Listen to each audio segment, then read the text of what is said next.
Welcome to the Mind Care Nursing.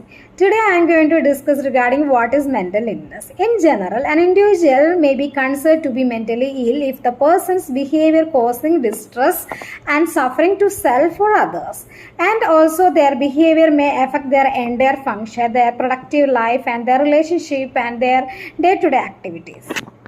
അതായത് mentally ഇൽ ആയിട്ടുള്ള വ്യക്തികൾ അവർക്ക് അവരുടെ സ്വഭാവ രീതികൾ പ്രശ്നങ്ങൾ സൃഷ്ടിക്കാം, അതോടൊപ്പം തന്നെ മറ്റുള്ളവർക്കും പ്രശ്നങ്ങൾ സൃഷ്ടിക്കാം. ഈ പ്രശ്നങ്ങൾ സൃഷ്ടിക്കുക എന്ന് പറയുമ്പോൾ ചിലപ്പോൾ അവരുടെ സ്വഭാവ രീതികൾ അവർക്ക് പല തരത്തിലുള്ള ഇമോഷണൽ പ്രോബ്ലംസ് സൃഷ്ടിക്കാം, അല്ലെങ്കിൽ ഡെലിബറേറ്റ് സെൽഫ് ഹാം, സൂയിസൈഡ് പോലെയുള്ള പ്രശ്നങ്ങൾ ഉണ്ടാകാം. അതുപോലെയുള്ള ആക്ടിവിറ്റീസിലോട്ടൊക്കെ അത് പോകാം.